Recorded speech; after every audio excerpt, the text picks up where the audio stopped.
Among the most common sexual sins, pregnancy and abortion, all ugly sins, but in and of themselves, they're pernicious evils. Travis Wayne Goodsell. So, Jasmine comment reply video. First, Stanford had posted his study of, "O God, where art thou?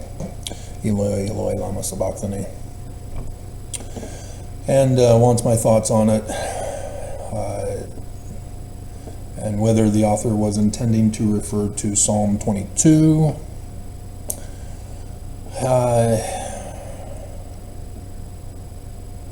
Where do Christian apologists begin as they use the psalm as evidence that Jesus was the Christ? And where is the reality regarding the Matthew author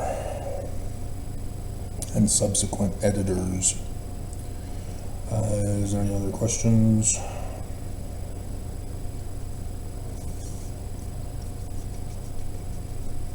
No. Okay. Yeah, the Matthew author is specifically writing his narrative, taking from the Egyptian documents and putting them within. And in so doing, he's selecting specific ones about prophecies of the Jewish Christ. And so it's an anachronism when later religious groups, Christians, Islam, Brigham Young, go back into the Jewish scriptures, claim them as theirs, and reinterpret them under their religious interpretation.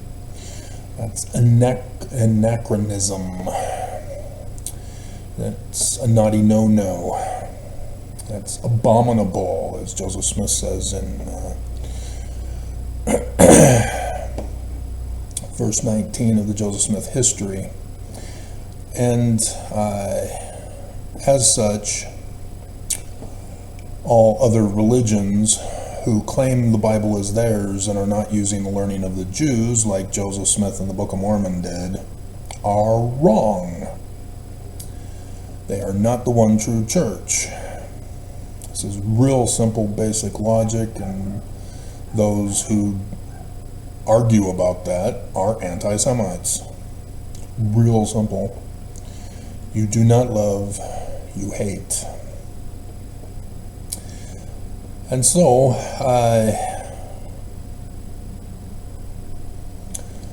yeah, that's what the Matthew author is doing, is going back, and many of these are found in the Old Testament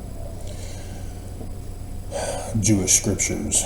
And they shouldn't be Old Testament and New Testament, because that's a Christian thing that was done. They're all Jewish scriptures and need to have Old Testament and New Testament removed. And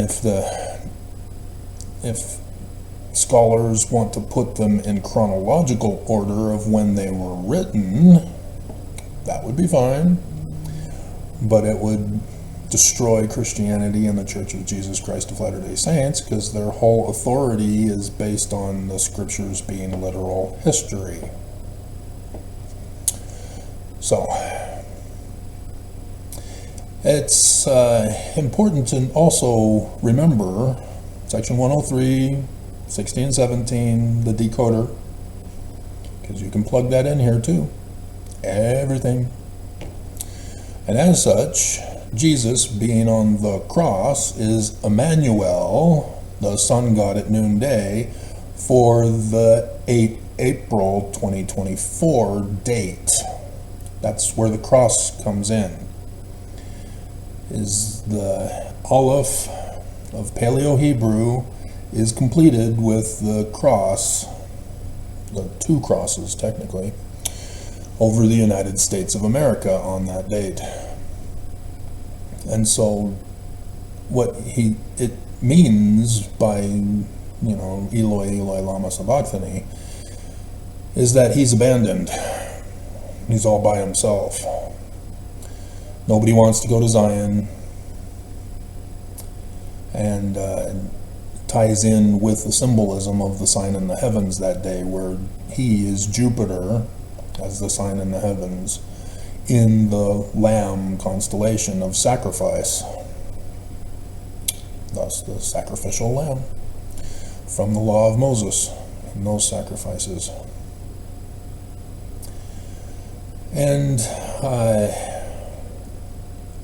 And so what's also interesting is that Matthew, with Jesus starting his ministry in Utah with Lucifer Nelson at the top of the mountain, Utah. Lucifer is quoting from Psalms only. And Jesus' response to every single one of the Psalm passages are straight from the law in Deuteronomy, which is impressively powerful when you understand that. Because it's the law that all Jews focus on for writing the scriptures. The man like Moses. And so Jesus must be understood in the context of the Exodus story of the man like Moses. So when he rides triumphant into Jerusalem, no, that's supposed to be April 2024, riding on the back of the white horse to the Zion temple, which in the Exodus story, that's not the case.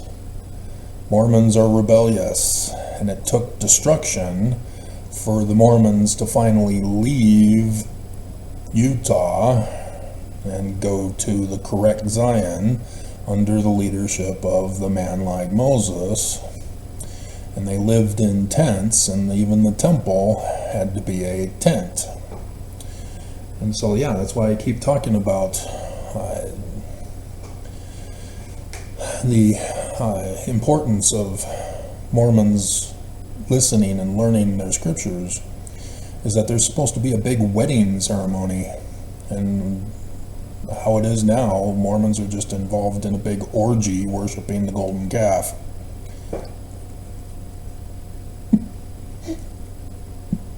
And I'm not invited. And so many more things that could be said about this, but I think that's sufficient for now on that one, because it's a Jasmine comment reply video. Where are you, Jasmine?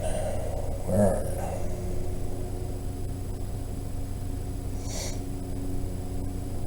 There you are. Okay, so on my Egyptian and Jewish calendars, which was inspired by Jasmine, as Jasmine sent me that awesome AI picture of her. I mean, real picture of her. That's exactly how she looks like. I don't want Jasmine mad at me. And so Jasmine, as had found Jasmine Bridal. And so, yeah, the Revelation 19 is the wedding supper feast. And so Joseph Smith uses Revelation 19 in section 58 of the Doctrine and Covenants. And so it's the wedding supper feast at the temple of the Lamb. An actual lamb is going to be married to a woman. And so Jasmine, this may have been before her new sign-in, because she said her new sign-in is "Good morning, Travis," and so now this was pre-Good morning, Travis, and now it's "Hey, Travis. Here comes some female logic." Whoa, I don't know if my brain can handle that, Jasmine. You need to lower your glory and condescend so that I can comprehend and handle your glory. That wasn't taught in the church, so be ready for it. Oh no, it's taught in the church, all right. It's secret underground stuff. When women get a lot of compliments, they tend to think they are trying to get in our pants. Well, yeah, I got to see the name, or I got to see the tag.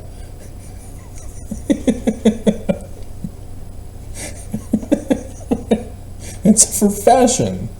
Come on. There's a difference, though, Jasmine. There's a difference. But yeah, I understand. I'm watching in plain sight. I see it. The Edgar from the 24 series, I saw him do an episode in plain sight in the last season where he is in witness protection and he's used to paying for prostitutes because he was told his whole life that he's ugly and he'll need to pay for sex, and so that's what he did. He paid for sex because he believed that he's ugly and no woman would want him. And so finally he's in Albuquerque and in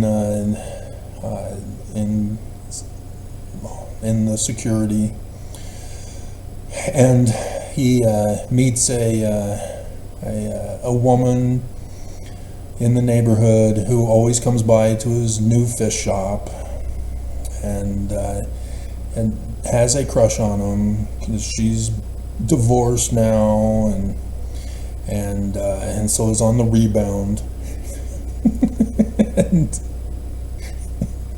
and he likes her, but because he's always been conditioned to pay for sex and demand that women do what he tells them to do, he doesn't know what to do now because he's in protective custody and he's supposed to stay off the radar. And here he has a crush. He has no idea what to do, to talk with her, take her on a date, get to know her. None of that stuff is known to him. He's not taught anything about interaction with a woman. And so his gangster persona is wanting to burst out to solve and fix his problems. And as such, he starts off by complimenting her, and he's projecting onto her what he wants her to be, and so she's perfect in his eyes. And so then it comes off too strong for her. It's too quick, too soon, too much,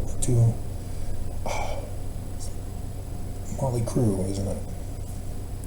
Too much, oh no, that's another group. Motley Crue does one too. Which one do I want in the theme song below? Too much, too young, too fast. I like that one. But Motley Crue has the good one too. And no, not Take It Off.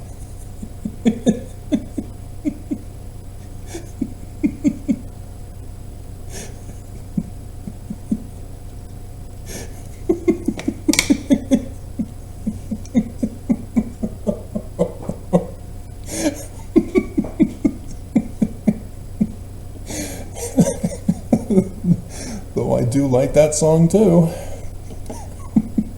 And you are saying trying to get in our pants. Maybe we should have that one.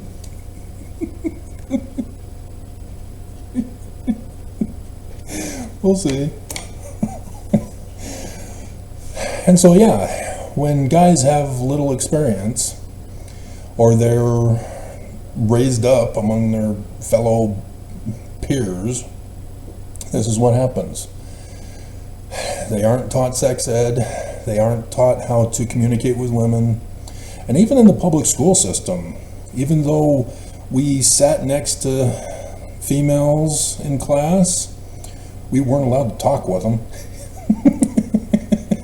That's called cheating. And you get hauled off to the principal's office. And so, yeah, the only time to be with a woman is during recess or lunch. And it's usually the cliques. The boys hang out with the boys, playing the sports out on the field, and the girls are all together, playing with Barbies and looking through wedding magazines, planning their future 20 years from now.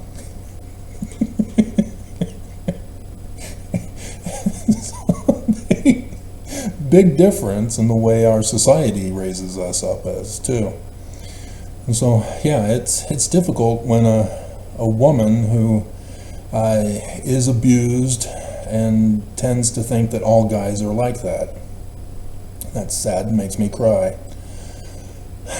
And so, yeah, it's tough for both. And so, so I even met a neighbor this morning who likewise had their fob tampered with so that we couldn't access our apartments or the building. and so we both showed up early in the morning here hoping to get it fixed. And I don't really see my neighbors much unless I see them when I'm going out or when I go check the mail. And so, yeah, apparently a single woman, and on the 3rd floor. But then I kicked myself later going, I didn't even ask her name. It's just those things. We just got caught up in the moment, and our brain gets wiped clean as we look stupid in front of the other person. And so, yeah, you're supposed to know the difference between a guy who is a shy guy and says weird, stupid things versus a guy who's got full confidence in himself and is putting on the full court press. Big difference. And so, yeah, it would help if women were to be taught how men behave and why they behave and all that stuff as part of sex ed. And likewise, men can know about women. It's just not done. Religion, government, society just don't want men to know women or women to know men. And it's sad. So, take it off. You being raised in the covenant, I don't think that is your intention. Yeah, well, it's not just being born and raised in the covenant, though that is a 99% reason why. Because the church tells us women are wicked. You're evil, Jasmine. You're a bad influence on me. You're taking me away from the church with your studying.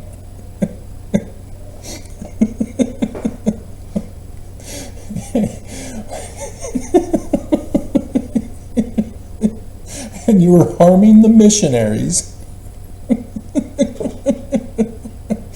the mission president and your new converted neighbor, which we could put Bad Girls in the theme song again. But no, yeah, it's tough for a guy who is genuinely impressed with a woman and is seeking to get to know her better, and the woman is in full-on fear mode that he just only wants sex. Guys only want sex every 7 seconds, Jasmine. In those other 6 seconds, he genuinely wants to get to know you.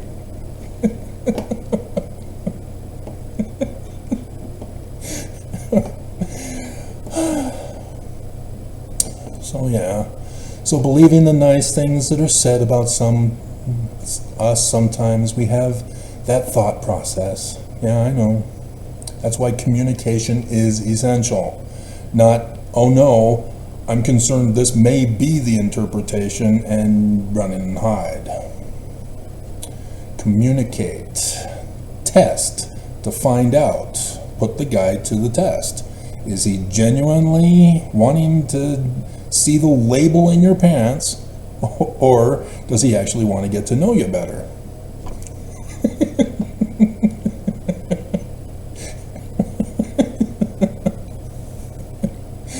And so that's how you can figure it out. Thank you for every one of them. Oh wait, I believe your compliments and I thank you for every one of them. But I also think you are very intelligent. Wait a minute. Complimenting you is contrary to my intelligence? And nice man, and sometimes you are being nice to me because of how you are. Yeah. Yep. See, I haven't been in the presence of Jasmine.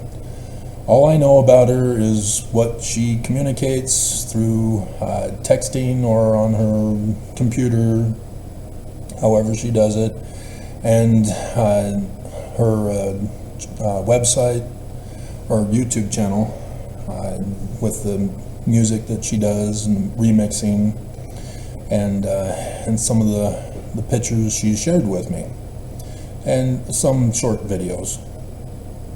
And that's it. That's all.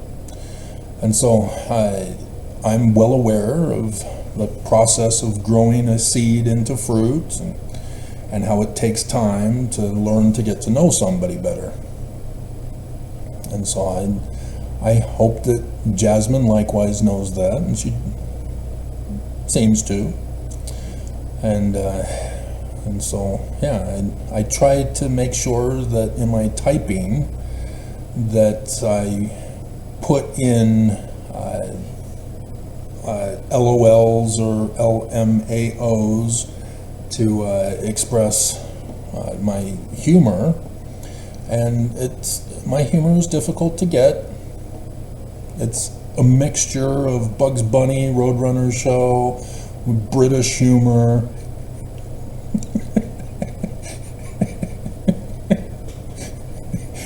Like Allo Allo and Monty Python and the Holy Grail, as well as some other comedic geniuses over my lifetime. I've learned to emulate what I am interested in. And so, yeah, even my sarcasm. Mormons cannot tolerate my sarcasm, and they have no clue because they don't study their scriptures. Joseph Smith, Elijah versus the priests of Baal, Jesus in Matthew 23. Yeah, I've taken all of that in and have made it me.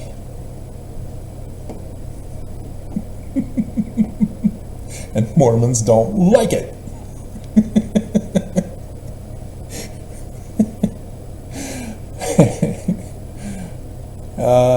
She then continues on, I know you want to grrr right now. Jasmine is awesome. I know way more awesomer, yes, that is a word, yeah, I'm well aware of awesomer, women than me. Jasmine, you don't compare yourself to other women. You compare yourself to you. And that's why women are the meanest of girls towards their peers. Because women, mean girls, use psychological abuse on other women. Whereas with men, it's more of a physical abuse for the most part, which causes an emotional, psychological abuse on women. So there is a difference in war strategies, bullying strategies. Anyway, the movie Salt with Angelina Jolie is a good movie about Russian sleeper agents. Yeah, I just got that in the last Graywell trip. Had to redo the conversion because I didn't have the subtitles below. And so I got that taken care of. So yeah, I like that one. And how they are trained to be Americans. No wet t-shirt. Question mark? Okay, how about spandex? Oh, Jasmine, you're talking about me. Jasmine, I need to send you my latest fashion video for you. And no, none of you are going to see my fashion videos. No. Jasmine, yes, because I trust her. I don't trust you guys. And definitely no spandex pants. I don't trust Jasmine enough for spandex pants. Plus I don't have any. And I'm not buying any. This question might be confusing because I want to understand this from the literal Christian view. John the Elder. I know this is dumb. How is that dumb? I'm confused. I'm dumb, I don't understand. But I thought elders were just a Mormon thing. No. Anciently, there were the elders of tribes. They were the wise men. Joseph Smith had an elders quorum to be missionaries. They were considered to be adults, which back in that time was over 21 years of age, and were typically married men, not single men just out of high school. They didn't have high school back in those days. And so yeah, that's a difference. And that's because even though Sidney Rigdon was a Baptist Campbellite with some different viewing on how the scriptures should be understood, and put it in the Book of Mormon, nonetheless, the Smiths were Congregationalists, in which you had to be an adult first, and then you had to get a religious conversion in your mind and heart, desiring to belong to the Congregationalist church, and then you submit your petition to the church to become a member. And then the members then have a vote as to whether or not you can join and be an actual member in full fellowship. Otherwise, you can go to their several meetings as often as occasion would permit. Until then, you cannot be a member. And so when the Nathaniel Wood, one of the two Nathans, whether it has God at the end or not, it doesn't matter. His New Israelite Congregationalist variation required polygamy as part of membership. And so when you see the rewritten 116 pages of Joseph Smith Sr., it's clear he did not like that part of Nathaniel Wood's New Israelites, because he condemns polygamy in several places throughout the Book of Mormon. It makes it very clear on where he stands on that issue, but he clearly loved the Jewish mysticism, the Jewish Kabbalah of Nathaniel Wood's New Israelites. And he fully went all in on that, and became a master, literally, of Jewish Kabbalah. Dear God, he amazes me as how much of a master he is of Jewish Kabbalah. And yet Mormons don't believe any of it, because he has to be Christian. He has to be a drunken bum. Lucy Mack was the glue that held the family together. Don't even think about it. And so, yeah, elders, yeah, I think there might have been elders in the New Testament too, not just the Old.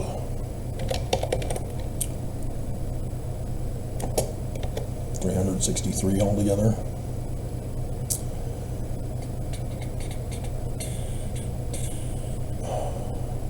Yeah. Matthew 27, as I had scrolled down and stopped at this point. Verse 1, when the morning was come, all the chief priests and elders of the people took counsel against Jesus to put him to death. So that's the prophecy of Nelson consulting with the 70 to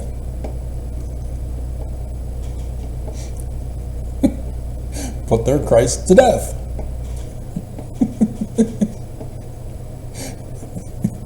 You really want a wet t-shirt? Ew. Ew. Gross.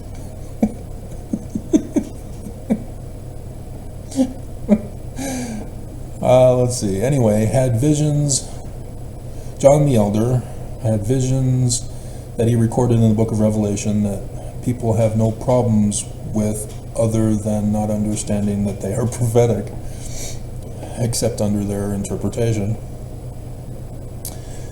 And so, yeah, the majority of the world believes that the Israeli war, or the war against Israel right now, is fulfilling the Revelation prophecy, when it's clear from the calendar that he gives us that he's talking about the United States of America, as Joseph Smith was right.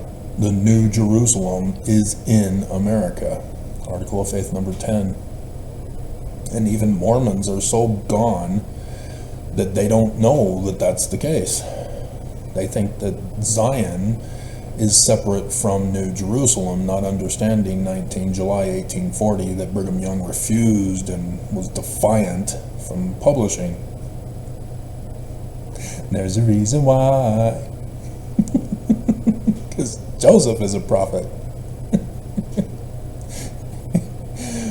And so, so if this is the case, why are so many people questioning Joseph Smith's visions? They are prophetic too, aren't they? Yeah. Yes, they are. So is the Book of Mormon. Just not in the way they want it to be. And so the Church of Jesus Christ of Latter-day Saints calls Joseph Smith a prophet, but they do not accept him as a translator. The Church does not want anything to do with translation. The video I just posted is the whole reason why. Nelson is not even called the title of translator, as he is supposed to in section 107, verses 91 and 92.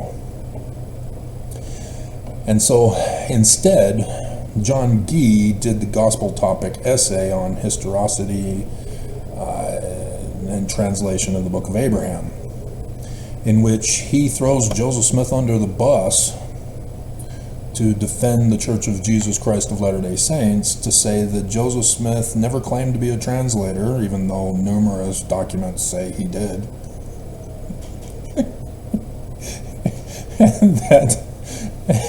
and that he's just a revelator. Well, what's the point of calling Joseph Smith a revelator and a translator? A revelator has to do with giving a star date for the prophecies that a prophet gives for the future. And so these apologists have to pretend to be dumb, refusing to do their research on this subject matter, and perpetuate the big lie upon Mormons and anybody else in the world who will believe them. Because too many false prophets who gave a false date for doom have caused current Christianity to slam on the brakes. Seventh-day Adventists, for example, the founder of the original religion, likewise came up with a date for the end of the world. It came, it went, and oops, now what do we do?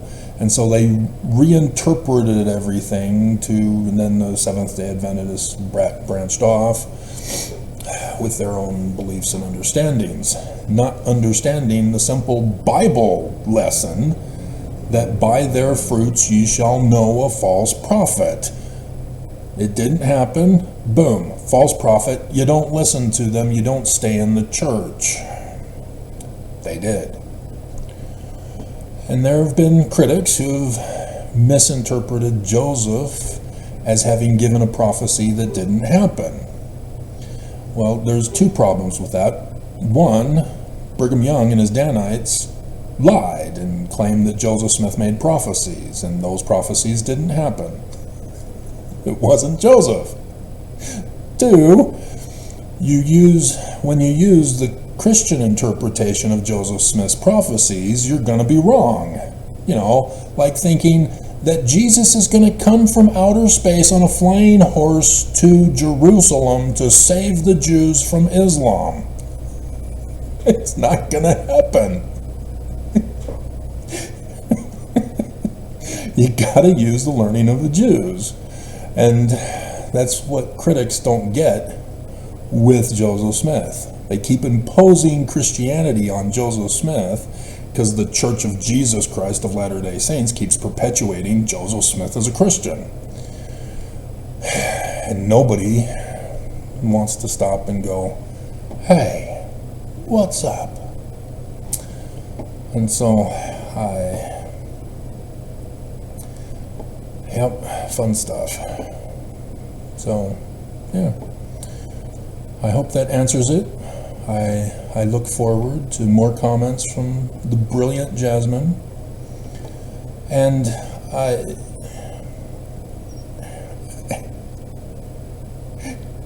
you're brilliant, Jasmine. Take it off. That's from a comedy movie, Jasmine. And I'm getting flashbacks of those movies and TV shows. That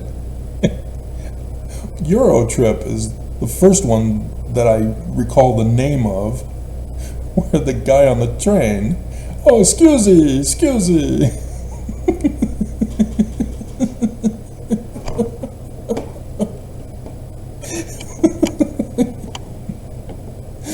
Oh my God.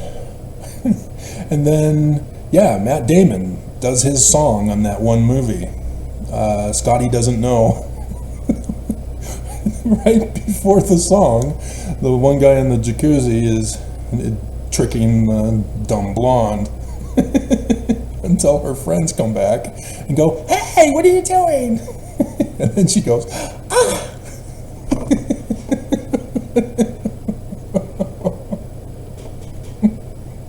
And so, yes, I fully understand men, and I know it's tricky to decide, are they for real, or are they Memorex? And so, I would expect you to be going grr, Jasmine. I'm not going grr. I know, I have to break down that wall. And so, trust is a big deal. And that's why communication is essential. So never stop communicating. Alrighty, I think we're done.